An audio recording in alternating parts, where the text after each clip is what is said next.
구원의 3단계 중에서 구원의 과거가 있고 구원의 현재가 있고 구원의 미래가 있습니다. 근데 이 구원의 이 3단계를 원어로는 한마디로 이미 하나님의 창조 전에 계획 속에서 다 이루어진 것이라고 말씀하세요. 이 때문에 이것은 내가 선택할 여지가 없어요. 하나님께서 나를 붙드셨으면 끝까지 데려가실 것입니다. 근데 내가 그분과 함께 하지 않으면 실제로 내 삶에 이루어지는 것은 너무너무 힘든 거예요. 그렇기 때문에 우리가 불필요한 시간 낭비하지 아니하고 하나님이 계획하신 목표가 어떤 것인가. 나는 그분의 계획 속에 있습니다. 그렇다면 오늘 하루하루를 그분과 함께 그분의 뜻에 따라 걸음을 걸을 때 우리의 인생을 낭비하지 않는 인생이 될 것입니다. 구원의 과거는 무엇이냐? 하나님이 예전부터 아셨고 예전부터 예상하셨지만 그러나 어느 날 각 사람이 주님이 찾아오시는 시간은 달라요. 주님은 계획하셨지만 우리 인생을 오래오래 지켜보시면서 가장 적합한 시간에 찾아오시는 것 같아요. 그래서 어느 날 그분이 나를 찾아오셨을 때 말씀 가운데 그분과 나와 인격적 만남이 이루어졌을 때 그때 우리가 의롭다 함을 받게 됩니다. 그것은 하나님이 예전부터 예정하신 일인데 어느 날 찾아오신 거예요.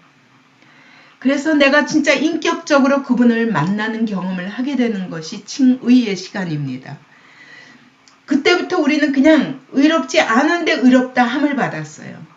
그러나 우리 하나님은 그렇게 은혜를 공짜로 주시는 분이 아니에요. 그렇기 때문에 우리가 은혜로 또 하나님의 은혜로 믿음으로 말미암아 의를 이루어가는 삶을 살아야 돼요. 하나님의 뜻을 이루어가는 삶을 살아야 돼요. 그것을 구원의 현재라고 말합니다. 그것은 오늘 우리가 그분께 복종함으로 복종한다는 것은 뭐냐? 나는 죽고 그리스도로 사는 거죠. 그게 영적 예배예요. 내 생각을 쳐서 복종시키며 그리스도의 뜻에다가 나를 의탁하며 거룩한 산 제물로 사는 것이 영적 예배의 삶입니다. 그리고 나는 이미 죽었다고 말한 것처럼 날마다 죽어가는 삶을 살아야 돼요. 내가 오늘 어저께까지 그렇게 고백했다 할지라도 오늘 또 죽지 않으면 내 육이 살면서 우리가 육신을 따라 살면 반드시 죽을 것이로되 그랬거든요. 그렇게 살 수 없어요. 하나님이 진짜 사랑하시는 자들은 때려서라도 그 자리에서 돌이키십니다. 그게 세례의 실제화예요. 내가 죽는 것이 내 삶에 이루어질 때 부활의 역사가 일어납니다. 그래서 세례가 실제화되면 부활도 실제화됩니다. 이것이 예수 따라가는 삶이에요. 그러면서 우리는 예수님을 닮아갈 것입니다. 그죠? 그래서 조금씩 날마다 조금씩 그렇게 우리는 주님을 닮아갑니다. 오늘 구원의 미래 차례입니다. 자, 구원의 미래는 뭐냐?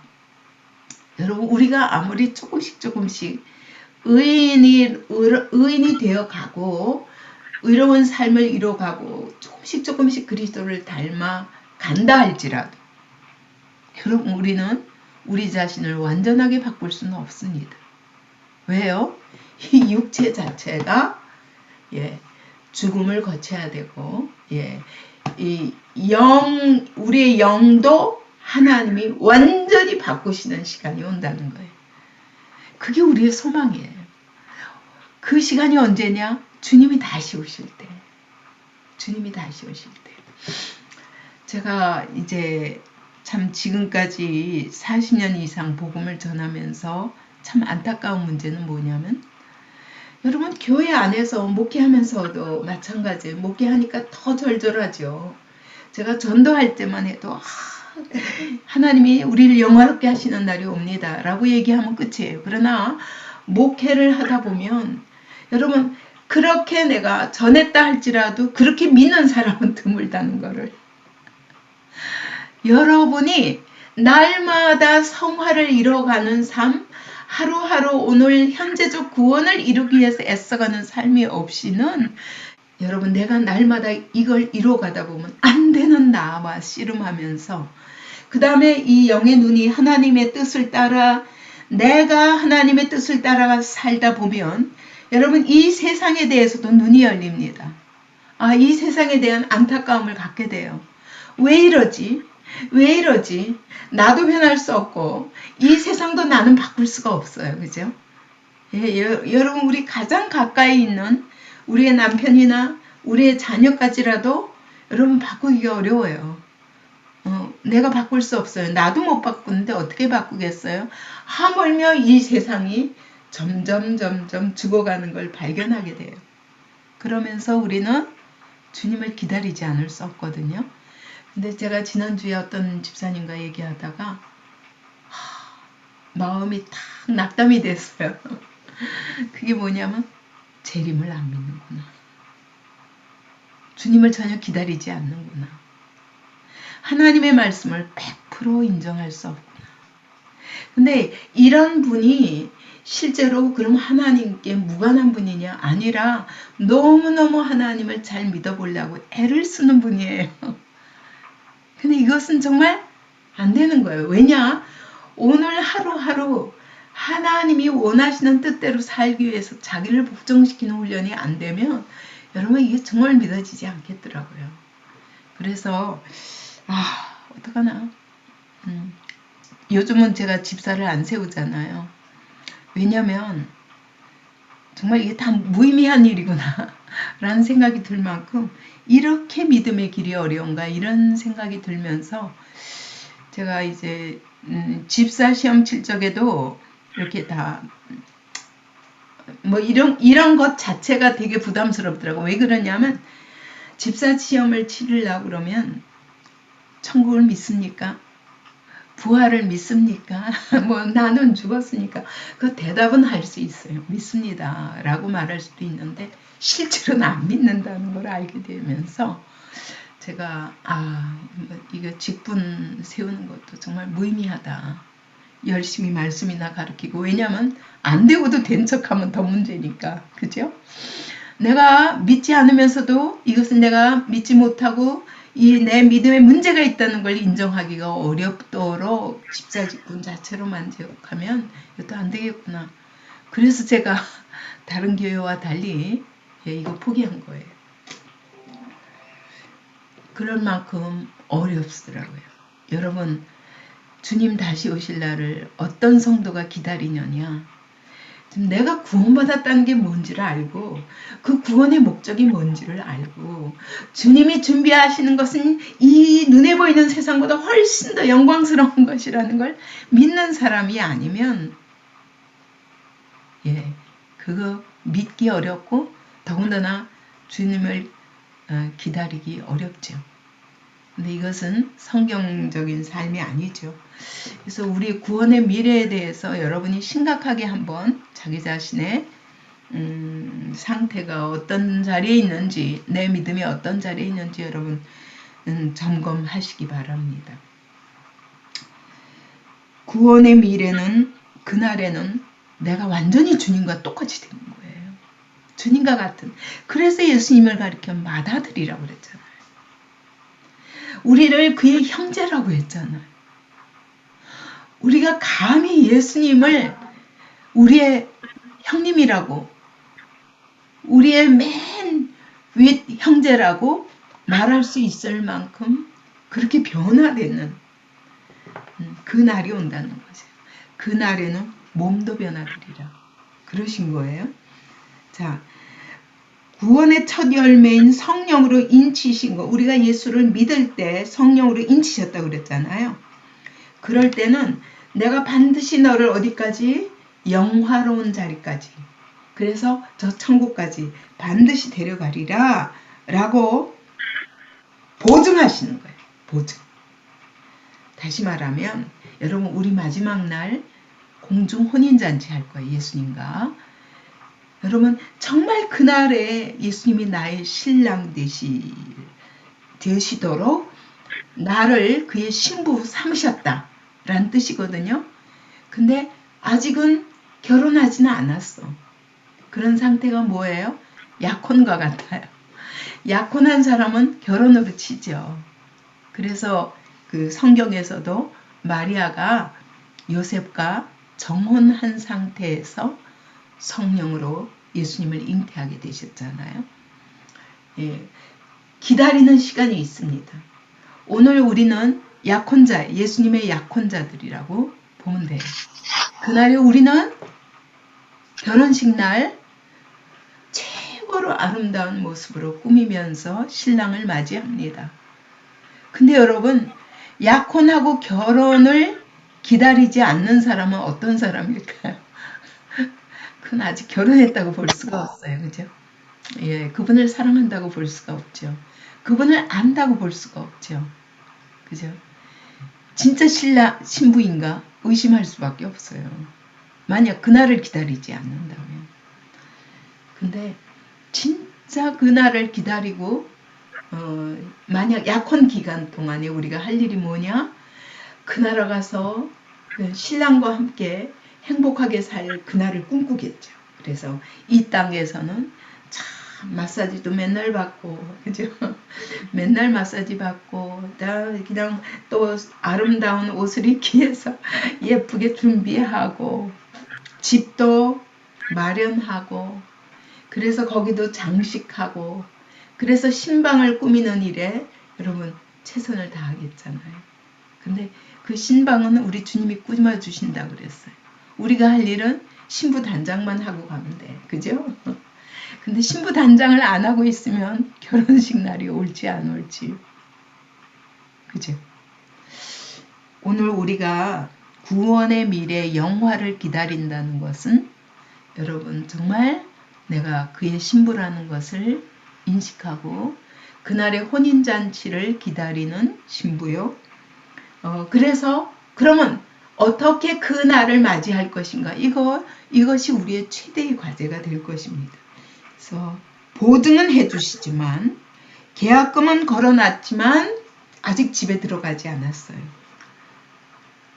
그러면 열심히 그 집을 꾸미기 위해서 온갖 준비를 할 것처럼 우리 자신도 우리는 우리 몸만 가꾸면 되니까 우리의 영과 몸을 가꾸면 되니까 결혼식 날을 위해서 거룩한 삶을 살지 않을 수가 없습니다. 그래서 성령님이 오늘 우리 안에 오셔서 우리를 그 날을 준비시키고 계시기 때문에 그 성령님을 근심하게 할 수 없습니다. 성령님을 소멸시킬 수 없습니다. 그래서 이것은 하나님의 예정하심입니다. 미리 아시고 미리 정하셨습니다.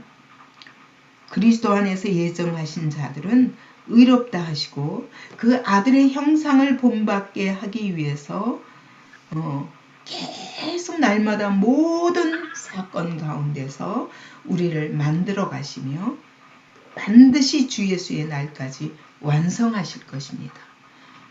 완전히 우리를 영화로운 자리까지 데려가실 것입니다. 이것은 하나님의 계획 속에서 반드시 이루어집니다. 그분은 신실하신 하나님은 약속하시고 반드시 이루실 것입니다. 자, 그래서 우리는 그 날이 내게 올 수밖에 없다는 것을 인정하게 됩니다. 그리고 또 두 번째로 성경은 어떻게 그 영화를 이야기하냐면 부활로 또 얘기하세요. 여러분, 우리는 어차피 죽음을 거쳐야 돼요. 그러나 부활하지 않으면 이런 영화로운 날이 있을 수 없습니다. 그죠? 근데 죽은 자들이 제일 먼저 일어날 것이라고 그랬어요. 예. 만일 우리의 부활이 없다면 그리스도도 부활하지 아니하셨으리라. 여러분, 뭐 때문에 주님께서 죽으셨다가 굳이 부활하세요? 어차피 하늘 보좌에 계신 분이 뭐하러 이 땅에 내려오셔서 우리를 위해서 죽으셨다가 또 부활하세요? 나를 부활시킬 것이 아니면 여러분, 그분은 그거 거칠 필요가 없었어요. 나를 부활시킨다는 거는 이 몸이 분명히 죽어서 땅에 묻히는데 그 몸이 전혀 새로운 몸으로 다시 일어날 것을 말씀하십니다. 이건 우리 상상을 초월하는 거죠. 이래서 못 믿는 거예요. 그죠? 우리의 상상을 초월하는 것입니다. 그래서 이 몸을 가리켜서 고린도전서 15장에서는 뭐라고 말씀하시냐면 썩지 아니할 몸, 영광스러운 몸, 강한 몸, 신령한 몸, 영의 몸 이렇게 말합니다. 여러분, 이 몸이 아닌 우리는 날마다 이 육체가 쇠하여 가고 죽음을 향하여 가고 있습니다. 그러나 전혀 죽음이 없고 고통이 없고 불완전하지 않은 완전한 몸, 썩지 않는 몸, 썩지 않는 영광. 우리는 약합니다. 이 몸은 약하지만 강한 몸. 예수님이 오셨을 때, 부활하셨을 때 문도 통과하시고 분명히 잠궜는데 들어오셨어요. 그죠? 제자들의 방에. 전혀 다른 몸으로 여러분 우리 앞에 나타나셨던 것처럼 우리도 그와 같은 형상으로 변화될 것이라고 성경이 말씀하십니다. 그래서 이것을 spiritual body라고 말하는 거예요. 육의 몸이 아니라 영의 몸. 영의 몸. 예. 여러분, 이거는 내가 그렇게 육을 치는 경험을 해봐야 영의 몸도 가능하다는 걸 알게 돼요. 제가 많은 35살 때부터 지금까지 38년 동안 계속 그렇게 이제 정말 날마다 쓰러질 수밖에 없는 몸, 연약한 몸으로 쓰러졌다 일어나고 쓰러졌다 일어날 때마다 저는 이런 느낌이었어요. 내가 분명히 누워서 일어날 수가 없어요. 근데 주님 저를 일으켜주세요. 내가 영으로 일어납니다. 그러면서 내가 이러는 것 같아요. 내 영이 내 육체를 번쩍 들어서 일으켜놓고 그리고 사는 것 같아요. 그리고 영의 힘으로 내 육체를 막 붙들고 밀면서 사는 것 같은 그런 시간이 아니었으면 제가 그 연약한 몸으로 목회를 할 수가 없었어요. 그렇게 약한 몸이었어요. 근데 하나님이 그런 몸 말고 강한 몸. 근데 그거를 이 땅에서 저는 내 영의 힘으로 경험을 많이 해봤어요. 늘 이렇게 다시 내 몸을 또 일으켜요. 또 일으켜요. 그렇게 하면서 여기까지 온 거 생각하면 정말 이 다음에 내가 영의 몸을 가진다는 게 어떤 것일까가 이렇게 그림자처럼 느껴지는 것 같아요. 여러분, 하나님이 이 썩을 육체, 이 연약한 육체 말고 내 영으로 내 몸을 일으키는 그런 믿음으로 여러분의 영을 날마다 갖가지로 경험하는 것이 중요해요. 그래서 너희 죽을 몸도 성령님이 예수를 죽은 자 가운데서 살리신 성령님이 너희 안에 거하시면 너희 죽을 몸도 살리시리라. 성령으로 말미암아 늘 새롭게 다시 태어나는 것 같은 삶을 살 수 있다고요. 여러분이 그렇게 여러분의 영을 더 강하게 그렇게 한번 사용하시고 써보세요. 그러면 이 말이 무슨 말인지 막연하게나마 그림을 그릴 수 있어요. 그러다가 우리가 다 죽은 자들도 제일 먼저 일어나서 공중에서 주님이 다시 오실 때 그분을 영접하게 될 것입니다. 볼지어다 그가 구름을 타고 오시리라. 각 사람의 눈이 그를 보겠고, 여러분 어떤 자들도 보냐? 그를 찌른 자들도 볼 것이.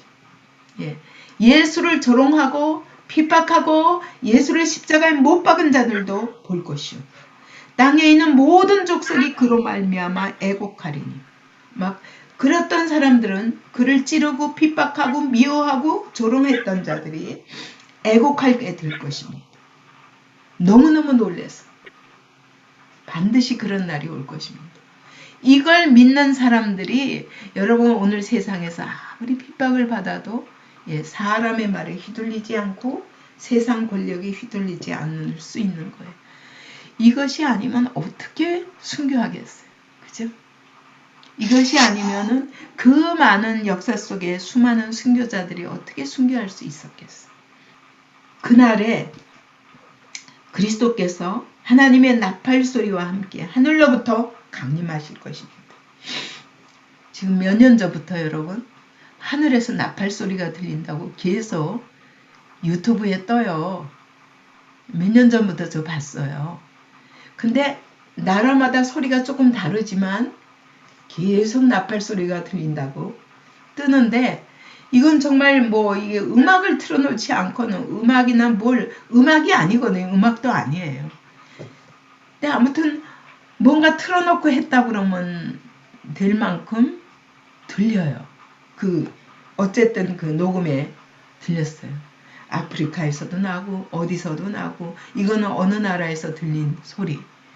그래서 정말 또 그렇게 그런 부분에 또 귀를 여시는 분들은 그렇게 주장하기도 하더라고요.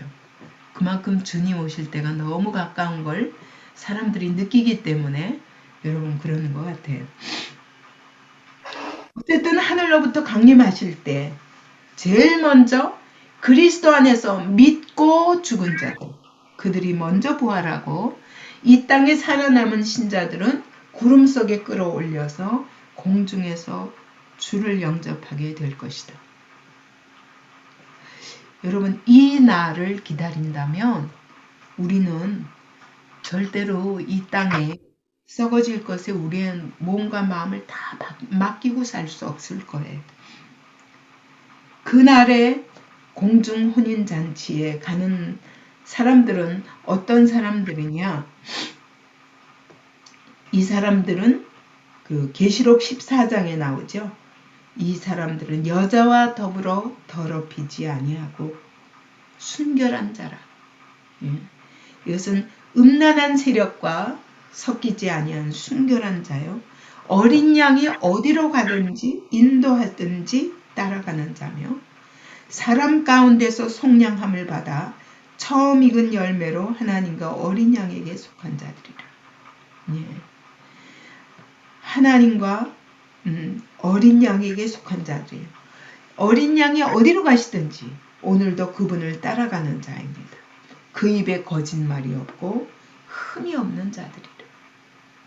여러분 우리가 몸을 준비하듯이 주님 앞에 신부로 가는 날 우리는 부활의 몸으로 가게 될 것입니다. 그때까지 우리는 정말 날마다 죽었다가 내 육은 죽고 영은 부활하고 영으로 부활하고 육은 죽고 영으로 부활하고 이러면서 그날을 연습한 자들이 들려 올라가게 될 거예요. 그래서 공중에서 주를 영접하여서 그날에 그 나팔 소리와 함께 하늘로부터 강림하실 때에 공중에서 주를 영접해서 항상 주와 함께 있으리라. 우리가 그 다음은 알 수 없지만 영원한 나라에서 그분과 함께 정말 우리가 상상할 수 없는 아름다운 천국을 누리게 될 것입니다. 인자의 그 마지막 날에 대해서 마태복음 24장에 이렇게 얘기하거든요. 그때 인자의 징조가 하늘에서 보이겠고 인자의 징조가 하늘에서 보인대요. 하나님의 말씀, 우리는 여기서 지금 보이지 않기 때문에 절대 상상할 수 없지만 그러나 여러분 늘 하늘에서 그 징조가 나타날 것을 기다리게 될 거예요. 그때 땅의 모든 족속들이 통곡하며 그들이 인자가 구름을 타고 능력과 큰 영광으로 오는 것을 보리라. 그가 큰 나팔 소리와 함께 천사들을 보내리니 그들이 그의 택하신 자들을 하늘 이 끝에서 저 끝까지 다 모으리라. 그러니까 여러분, 이 땅에 많은 민족이 있지만 다 어느 민족이나 다 같이 예수 그리스도를 믿는 자들은 다 공중에 들려 올라가게 될 것이다. 그 다음에 무서운 환란이 시작될 것이라 그렇게 얘기합니다. 그래서 이 부분에는 주장하는 데는 있지만 저는 그쪽을 믿어요. 전천년설, 그게 원래 성경 그대로 하면은 천년왕국이 또 이 땅에 임할 것이고 그리고 또 영원한 나라가 있다고 얘기하는데 어쨌든 천년왕국이 임하기 전에 주님은 공중에 재림하게 될 것이다. 그때 믿는 자들을 다 들려 올라갈 것이다. 3년 반의 환란은 이 땅에서 겪지만 그 다음에 후 3년 반의 그 환란은 우리가 상상할 수 없는 환란인데 그 가운데 남겨지는 사람들이 있는 거예요. 그래서 이게 하나님을 신부처럼 준비한 사람들은 들려 올라갈 것이고 여기에 남겨진 자들 중에서도 하나님이 또 끝까지 환란을 견디면서 아 정말 그렇구나 그랬었구나 그때라도 회개하는 자들을 또 하나님이 건지시되 많은 고난을 통해서 겪게 되리라고 말씀하시는 거예요. 그래서 이 부분은 주장이 많기 때문에 굳이 어떤 것이라고 말할 수 없지만 성경 그대로 문자 그대로 보면 전천년설이 맞습니다. 그래서 천년왕국이 이 땅에 오기 전에 주님이 재림하실 것이고 그때 우리는 들려 올라가게 될 것이고 천년왕국이 또 이 땅에 임해서 다 멸한 다음에 그래서 또 영원한 나라로 간다는 그렇게 성경은 이야기하고 있습니다. 그래서 사실 계시록을 깊이 공부하는 것이 참 그런 과정이 우리 더비교회에 필요하다라는 생각을 저는 절절히 하고 있습니다. 그래서 기회가 되면 준비해서 같이 이렇게 주님 오실 날을 준비하는 그런 신부들이 됐으면 참 좋겠어요. 그때 우리의 몸은 들려 올라갈 때 여러분 이 몸이 들려 올라갈까요? 살아있는 자들도 아니라는 거예요. 전혀 이 몸이 아닌 영화로운 몸, 하늘에 속한 몸이라고 말합니다. 그렇다면 이 몸은 땅에 속한 몸이죠. 여러분 이 땅에 살지만 하늘에 속한 자처럼 산다면 얼마나 좋을까? 그래서 하나님과의 관계에 집중하면서 살다 보면 이제 이 썩는 몸보다 영화로운 몸, 하늘에 속한 몸, 썩지 않는 유업을 받게 될 몸으로 이 흙에 속한 몸이 아니라 하늘에 속한 몸. 우리는 지금 상상할 수 없습니다. 그러나 그런 몸으로 변화되어서 하나님의 나라를 상속하게 될 것이다. 이게 구원의 목표라는 거예요. 이게 여러분의 구원의 목표가 이 땅에서 예수 믿고 조금 위로받고 조금 더 편안하게 살기 위해서 구원받는 거 아니에요. 궁극적으로는 우리가 다 이 몸으로까지 우리의 몸까지 우리가 이 땅에서 성령으로 말미암아 내 영혼이 변화된 것처럼 그죠? 정말 변하죠. 어떻게 안 믿던 자가 보이지 않는 하나님을 믿게 되며 어떻게 이 땅에 전전긍긍하며 살던 자가 하나님의 나라를 사모하며 살고 이건 이 땅에서 볼 수 없는 이 땅에서 돈으로도 교육으로도 그 무엇으로도 바꿀 수 없는 일이 성령으로 말미암아 우리 영혼 안에 일어나는 거예요. 그와 똑같이 여러분 내가 도무지 똑같은 사람인데 어떻게 이렇게 바뀔 수 있는가 한 것처럼 여러분 똑같은 몸인데 전혀 다른 몸으로 변화될 것이라. 하늘에 속한 몸, 썩지 않는 몸, 혈과 육에 속한 몸이 아니다. 혈과 육은 하나님의 나라를 받을 수 없다고 그랬어. 그죠? 혈과 육으로는 그 혈과 육은 이 땅에서 죽어야 돼요. 그리고 썩는 것은 썩지 않는 것으로 받을 수 없다. 그래서 이게 내 몸이 썩는 몸 가지고는 여러분 썩지 않는 영원한 하나님 나라 받을 수 없습니다. 이런 영광의 몸을 우리는 그렇게 변화될 날을 기대하고 신부처럼 살고 있는 거예요. 그래서 우리 육체를 아끼는 것도 거룩하게 보존하기 위해서, 아끼는 것도 그 날을 위해서. 그래서 고린도후서 4장 17절에서는 우리가 잠시 받는 환난에 경한 것이 지극히 크고 영원한 영광의 것, 중한 것을 우리에게 이루려면, 그래서 환난 중에도 기뻐할 수 있는 것은 환난을 통해서 영원한 영광의 중한 것을 이룬다. 제가 그런 생각을 이제 와서는 하게 돼요. 만약 제가 35살이라는 그 젊은 나이에 죽음을 통과하는 고통을 겪지 않았더라면, 그리고 그런 연약한 몸으로 하루하루를 주님을 의지해서 사는 삶, 그것을 살지 않았더라면 내가 환난을 통해서 영원한 영광을 경험하는 그 경험을 할 수 있었을까? 분명히 그 젊은 나이에 여러분 제 육체대로는 너무 열심히 하다가 쓰러져도 모를 그럴 내 열심 가지고 살았을 거예요. 근데 그게 아니라 그런 환난을 통해서 내가 영으로 사는 법을 배우게 됐어요. 내 육체로는 내 몸을 이어갈 수가 없더라고요. 내 정신력과 내 노력으로는 내가 삶을 이어갈 수가 없더라고요. 그죠? 그래서 하나님을 믿는 믿음으로 말씀을 붙잡고 하루하루 사는 삶을 이렇게 오랜 시간 경험하게 되었어요. 그만큼 나에게는 점점 이 땅은 내게서 멀어지고 하나님 나라가 점점 가까이 오는 것 같아요. 그래서 하나님이 점점 더 커 보이고 영의 세계가 점점 더 커 보이고 그래서 내 육체를 이기는 것이 어려운 일이 아니었어요. 내 육체를 죽이는 것이 어려운 일이 아니었어요. 어차피 죽었다 살아난 몸이니까.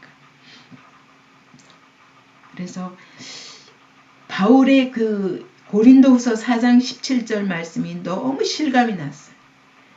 내가 잠시 이 땅에서 40년 가까운 세월을 잠시 받은 거예요. 이거는 40년은 우리에게는 긴 것 같지만 영원한 시간에 보면 잠시예요. 잠시 이 땅에서 환난을 겪었는데 그 겪은 환난은 너무 경한 것이에요. 여러분, 예수님은 십자가에서 마취제도 없이 고통당하면서 그 십자가에서 피를 흘리며 죽어가셨지만 나는 죽어도 마취제 맞고 주사 맞고 그러고 잠시 죽었다가 깨어나고 이런 것들을 수없이 반복하면서 저는 죽음이 아무것도 아닌 것을 정말 하나님의 은혜가 아니면 내가 눈 감았는데 여기서 일어난다는 보장이 없잖아요. 그죠? 그래서 이 땅의 삶이 아무것도 아닌 것 같아요. 근데 하나님이 또 일으키시고 그걸 경험할 때마다 하나님의 능력과 그 하나님의 영광을 경험하게 됩니다. 분명히 죽은 것 같은데 또 살아나게 하시는 걸 볼 때마다 그 하나님의 어마어마한 사랑을 느끼는 것이 여러분 점점 하나님 나라로 가까워지는 거예요. 그래서 환난이 무섭지 않다고 그러는 거예요.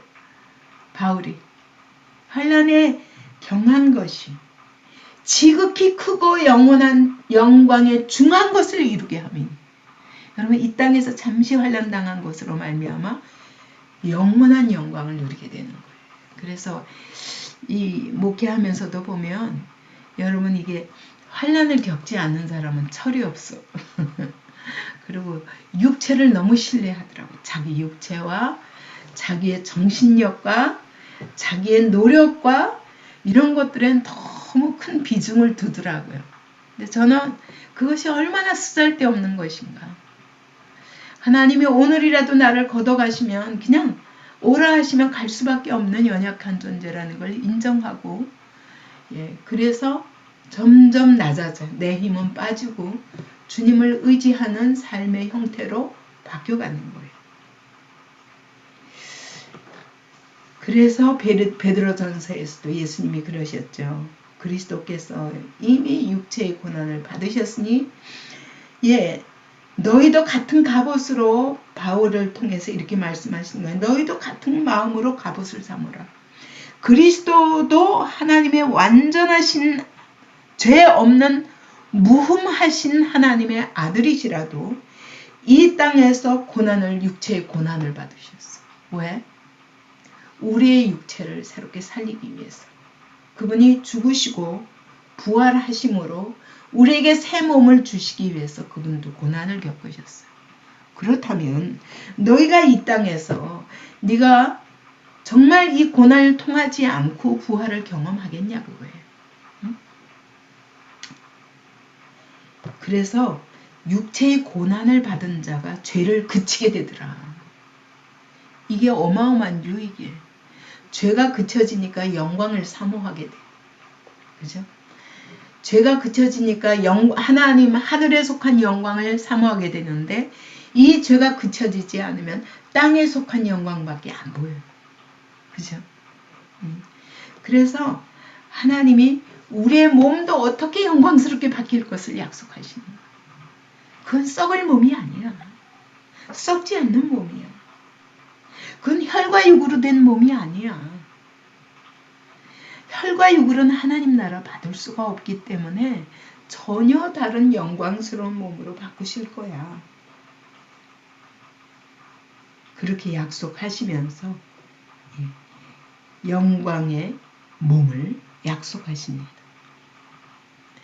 그리고 이 생명도 오늘 우리가 수십 년, 100년, 기껏해야 100년 살다가 죽을 이 생명이 아닌 다른 생명이 우리 안에 있습니다. 근데 우리는 그걸 믿음으로만 누렸어요. 여태까지. 영생이 내 안에 들어와 계신데 믿음으로만 누려. 하나님이 약속하셨으니까 있겠구나. 그 나라를 바라보자. 그 생명을 바라보자. 이러고 삽니다. 그러나 그날에는 영원한 생명이 무엇인지 여러분의 몸과 영이 다 변화되어서 그리스도와 같은 형상으로 변화될 때 여러분은 이것이 영원한 생명이다. 드디어 영원한 생명이 완전히 나의 것으로 누려지는 날이에요. 어떤 자들이 그 생명을 얻느냐? 계시록 22장에 보면 자기 두루마기를 빠는 자들은 복이 있나니. 두루마기는 옷이에요. 겉옷. 그죠? 겉옷. 여러분 내 속은 죄인이지만 두루마기의 옷, 즉 예수의 의의 옷, 피의 옷, 그것으로 나를 빨아. 내 겉옷은 원래 더러운 옷이었는데 예수의 피로 말미암아 그리스도의 의의 옷을, 겉옷을 입었어. 그래서 하나님은 우리의 그 겉옷만 보시고 영원한 생명으로 들어가게 하신다는 거예요.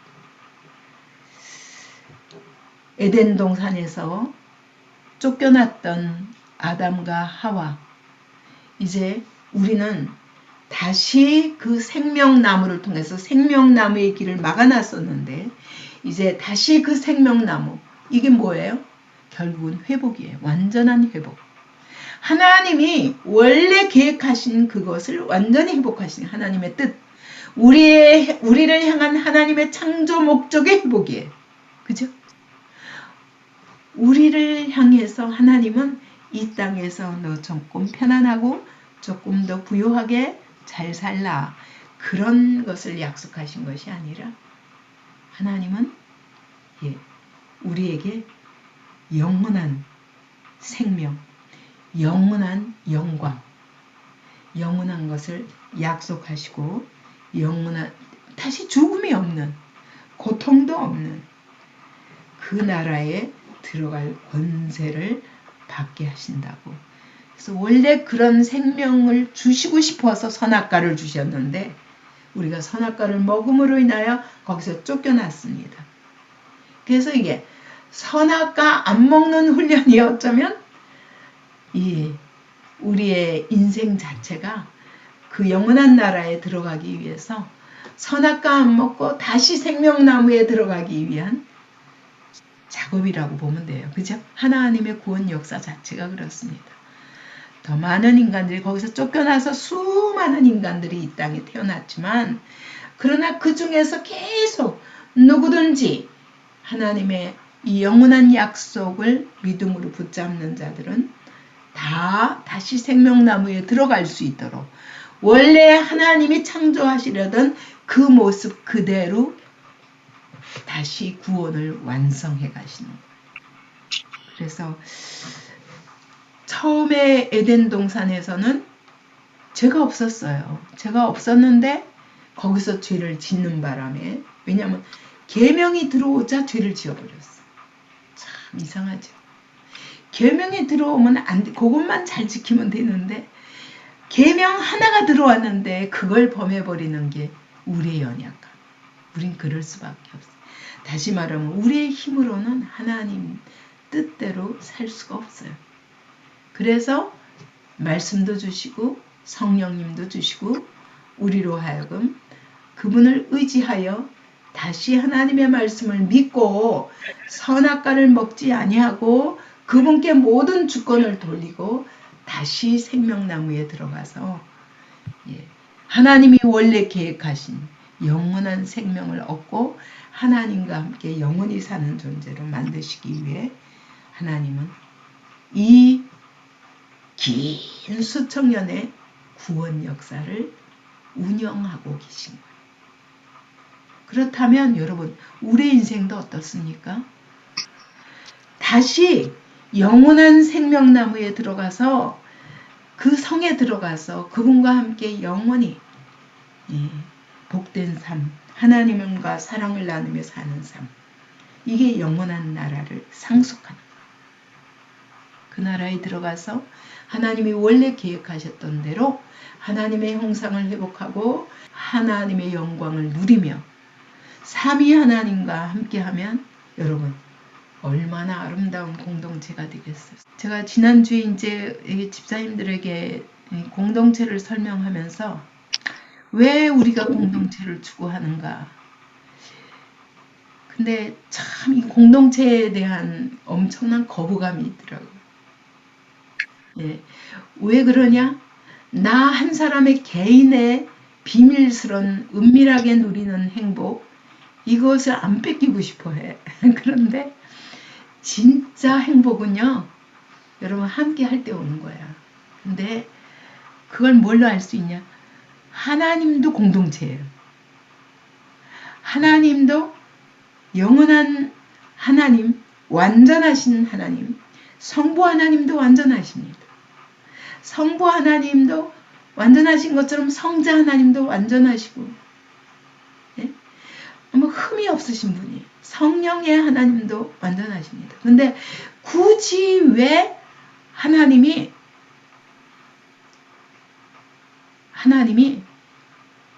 왜 성부, 성자, 성령 하나님이 한 분 하나님이 됩니까? 이상하잖아요. 완전하신데 그분들은 죄가 없으시잖아요. 죄가 없으신데 왜 삼위 하나님이 꼭 같이 계셔야 되냐? 하나님도 완전하신 하나님도 함께하면 더 아름답고 완전한 거예요. 그래서 삼위 하나님이 함께 하시는 것처럼 근데 그 하나님이 하나님끼리만 함께 하길 원치 않으시고 이 피조물 인간들과도 함께 나누시기 원하신다는 게 얼마나 우리가 어떻게 감히 하나님의 공동체 안에 들어가요? 참 놀라운 비밀인데 여러분 이건 성령으로 말미암지 않고 깨달을 수가 없어요. 그래서 하나님이 우리도 공동체로 살기를 원해서 제일 먼저 만든 공동체가 가정이에요. 그래서 남편과 아내가 분명히 다른 사람이에요. 굳이 왜 아담을 만드셨다가 따로따로 만드신 것도 아니고 아담을 만드셨다가 아담을 잠깐 죽여가지고 예? 예? 잠깐 죽인 거죠. 갈라가지고 그 속에서 뼈를 꺼냈으니까. 잠깐 죽음을 경험하게 하고 그리고는 거기서 뼈를 만들어서 또 한 사람을 만들고 그리고 둘이 또 하나가 되라 그래. 참 이상해요 우리 하나님. 공동체 하나님이라는 걸 인식해야 돼요. 하나님도 공동체시다. 그래서 여러분 첫 번째 공동체로 우리 많으면 어떻게 감당하겠어요. 둘이 하나가 되라고 그것도 그 몸에서 빼어내서 한 몸이 되게 했어요.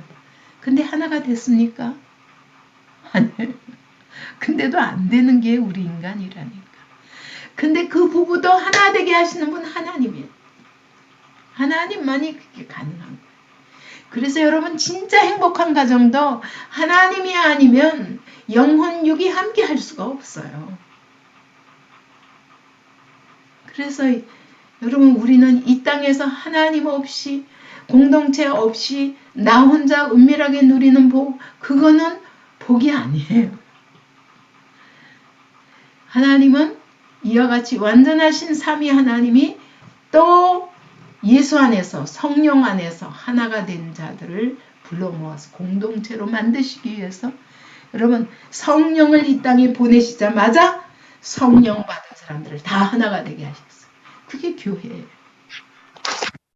첫 번째 공동체가 하나님 만드신 첫 번째 공동체가 뭐다? 가정이고 두 번째 이 공동체를 고치기 위해서 이 가정부터 병드니까 여러분 남편과 아내도 서로 다스리려고 그러고 그죠? 그 자녀도 형제가 형제를 죽이고 이게 첫 번째 가정부터 생겼잖아요.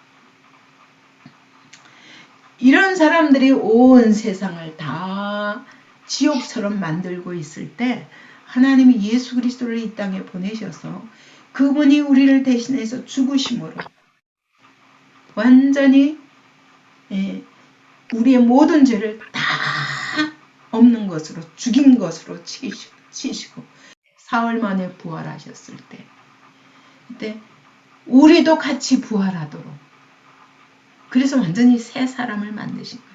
속 사람은 새로 만들었지만 이제 겉사람까지 새로 만드시겠다는 거예요. 그래서 다 완성하시고 다 데리고 공중에 데려가서 이 많은 신부가 다 하나야. 여러분 이 땅에서 죄인들끼리 살면 아내가 둘만 있어도 난리죠. 사라와 하갈이 그냥 싸워서 난리죠. 근데 주님이 이 신부들도 다 모아서 그리스도께서 다 내 신부다. 그리고 공동체로 들려 올라가는 거예요. 공동체로 생명나무에 들어가는 거예요. 들어가서 거기서 계시록 22장에 보면 어때요?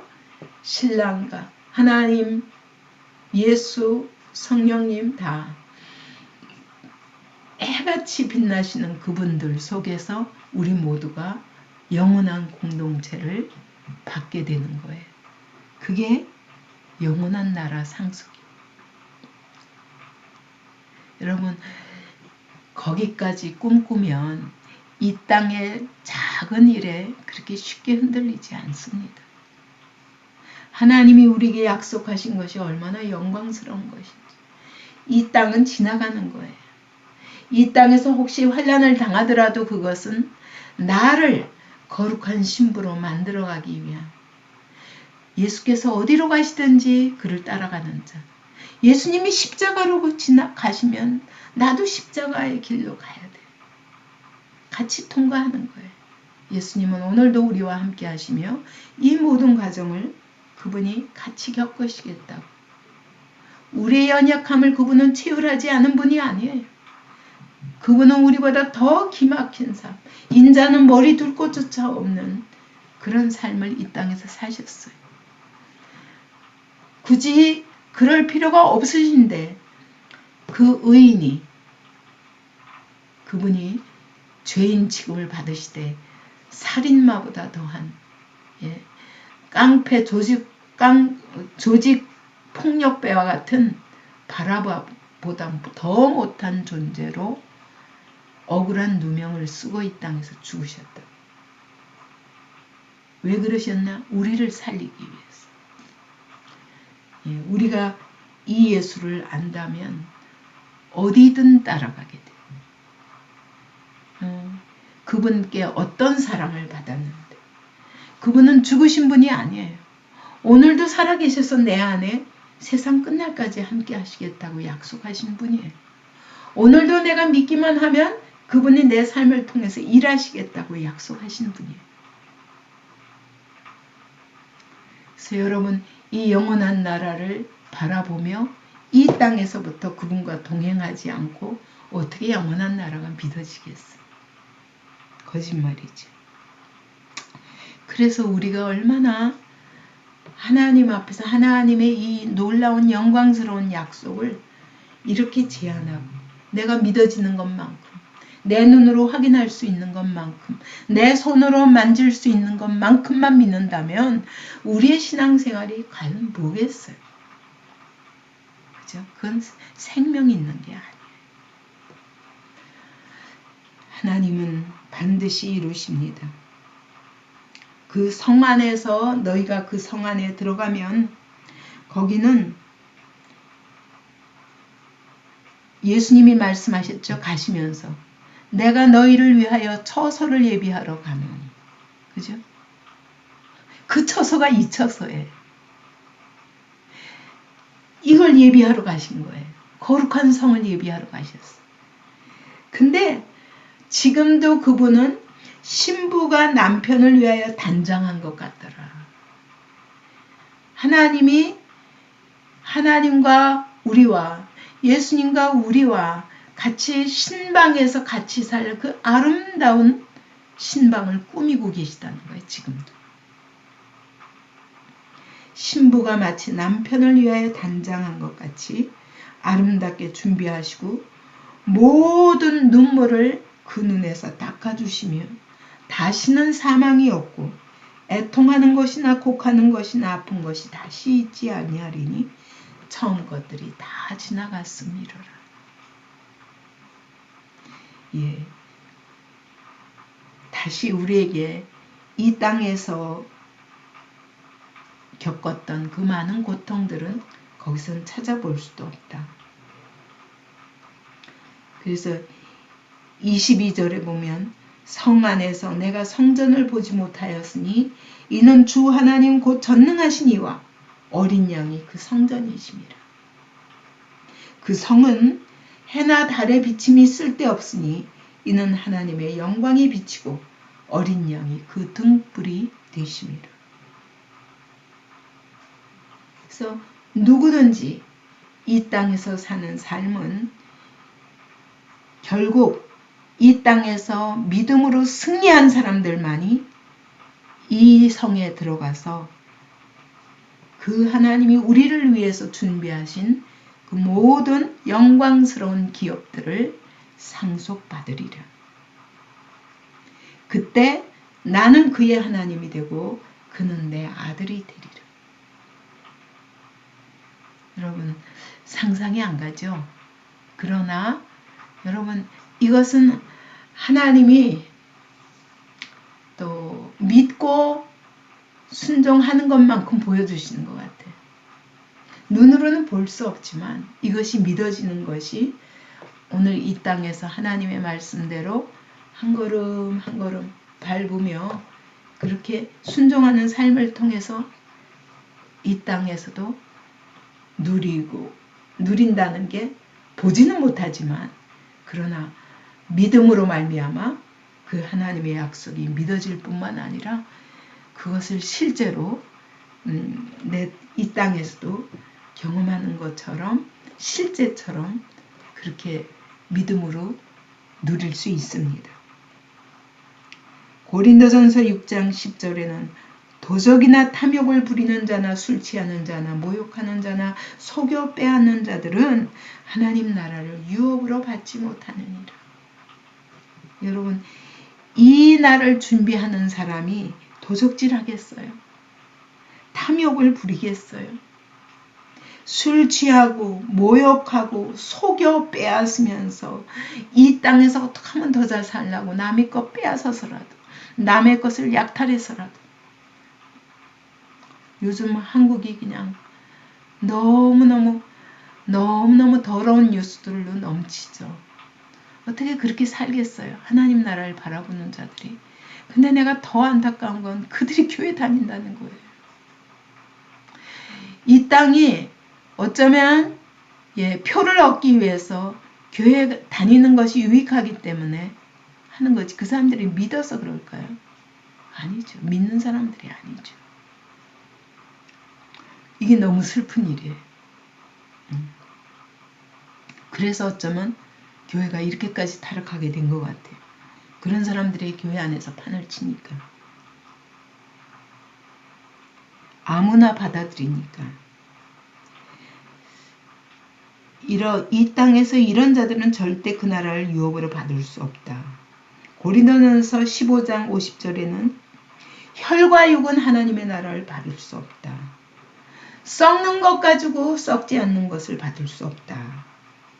갈라디아서 5장에서는 투기와 술취함과 방탕함과 그와 같은 것들 이런 것들로는 하나님의 나라를 유업으로 받지 못한다. 그래서 여러분 우리가 거룩하게 살아야 할 이유가 바로 그 나라를 유업으로 받기 위해서고 그 나라를 준비하기 위해서예요. 거기에 들어갈 신부로 주님 앞에 준비되기 위해서 우리의 삶에 날마다 나를 쳐서 복종시키며 그리스도께 순종하여 그리스도의 영광이 내 삶을 통해 나타나도록 하게 될 것입니다. 그래서 히브리서 11장에서는 그러죠. 아브라함이 믿음으로 받을 때 목표가 어디냐? 목표가 어디에?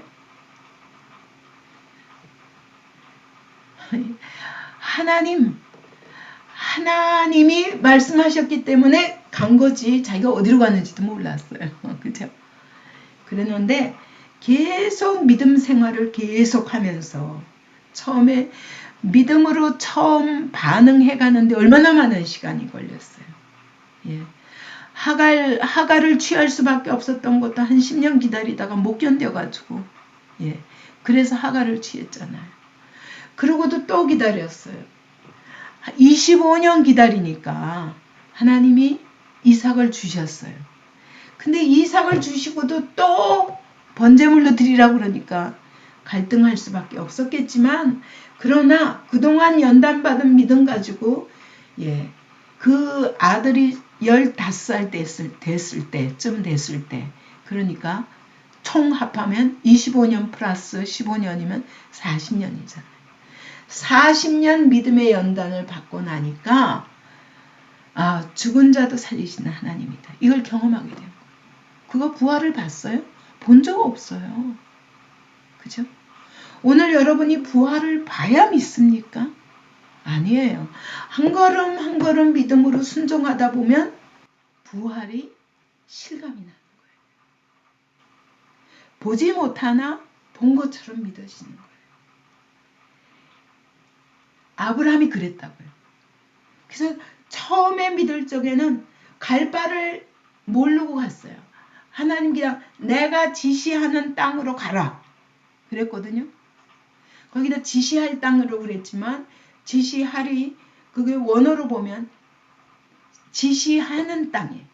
그러니까 매 순간 현재마다 어저께 지나간 시간은 지나간 시간이고 오늘 또 지시하시는 것 그거 따라가는 거예요. 한 걸음 한 걸음. 그러다가 갈 바를 알지 못하고 나아갔지만 그가 이방 땅에 있지만 약속의 땅에 있었지만 이방 땅에 거하는 것 같이 이 땅에 있었지만 마치 영원한 나라 있는 것처럼 살았다고 말해요. 그게 히브리서 11장에 믿음으로 그가 이방의 땅에 있는 것 같이 약속의 땅에 거류하여 동일한 약속을 유업으로 함께 받은 이삭, 야곱과 더불어 장막에 거하였습니다. 텐트 생활했다는 거예요. 한 군데다가 막 빌딩을 짓고 견고하게 산 게 아니라 하나님의 약속을 붙잡고 한 걸음 한 걸음 가면서 옮기라는 대로 언제든지 옮겨 다니는 텐트 생활을 하면서 뭘 받았다? 영원한 나라, 영원한 유업을 약속으로 받았다 그랬어요. 이게 우리 믿음의 삶입니다. 오늘 우리가 한 걸음 한 걸음의 순종이 없으면 여러분 천국도 안 믿어져요. 부활도 안 믿어져요. 왜 공동체 삶을 살아야 되냐? 나는 주일날만 예배드리고 내가 믿음 지키겠다니까. 근데 다른 날은 간섭하지 마. 이런 일은 있을 수 없어요, 사실은. 신앙생활은 그런 게 아니에요. 그래서 제가 이제 이 영화라는 대목에서는 이건 약속이지 오늘 우리가 진짜 받아 누리는 건 아니에요. 실제로 본 건 아니에요. 만진 건 아니에요. 그러나 아브라함이 그렇게 하나님을 따라서 그냥 말씀하시는 대로 한 걸음 한 걸음 가다 보니까 그냥 텐트 생활하게 된 거예요. 근데 그 사람들이 바로 똑같은 아들이 있었어요. 이스마엘과 이삭. 그러나 이스마엘은 아니고 유업을 받지 못했고 이삭이 받았다. 응? 이삭의 아들도 야곱 야곱과 에서가 있었지만 그러나 에서는 아니고 야곱이 받았다. 오늘도 마찬가지예요. 육으로는 여러분 교회 다녀도 여러분 어떤 사람이 이 유업을 받는 자들인가? 진짜 약속을 믿고 붙잡는 자. 그래서 예수님과 함께 마치 텐트 생활처럼 이 땅에다가 나의 모든 소망을 걸지 않고 영원한 하나님 나라에 나의 미래를 걸고 오늘 한 걸음의 순종을 하는 삶. 그걸 통해서 우리는 이 영원한 생명을 아직은 누리지 않았지만 보는 것 같이 믿고 그것을 향하여 나아갈 믿음의 삶, 거룩한 삶이 가능한 겁니다. 그죠? 그래서 우리는 주님 오시는 그날까지 이 약속을 붙잡고 이 약속이 없다면 우리가 구원받고 구원받았어. 천국은 들어갈 테니까. 그러면 자 구원도 받았으니 맡아놓은 당상이니까 세상도 누리고 구원도 누리고 그러면 되지 않나? 그런 일은 있을 수 없다는 거예요. 그죠? 그런 일은 있을 수 없어. 그래서 이것이 오늘날 이 소망이 분명하다면 교회가 어떻게 타락하겠어요? 어떻게 목사들이 어떻게 타락하겠어요? 그래서 그렇다면 만약 이것을 믿는 사람들이라면 어떻게 거짓말에 휩쓸리고 세상 풍속을 따라가겠어요? 할 수가 없어요. 그죠? 이것이 우리를 거룩하게 오늘도 믿음으로 믿음의 삶을 살도록 우리를 붙잡아주는 힘인 거예요. 이 영원한 약속이. 그죠? 그죠? 그래서 복음은 그 바울이 말한 것처럼 로마서 1장 17절에 보면 복음에는 하나님의 의가 나타나서 믿음으로 믿음에 이르게 하나니. 여러분 처음에 칭의 받았을 때 막 기뻐요. 근데 거기서 끝나면 안 돼요. 성화의 믿음으로 가야 되고 성화의 믿음은 영화를 기다리는 믿음으로 가야 되는 거예요. 그죠? 그래서 계속 우리의 믿음은 한 자리에 머물러 있는 믿음이 아니에요. 계속 진전하는 믿음이에요. 그죠? 그래서 말은 세 단계라고 했지만 이게 크게 보면 세 단계예요. 내가 구원받았다는 순간 구원을 이루어 가야지 하는 하루하루의 삶.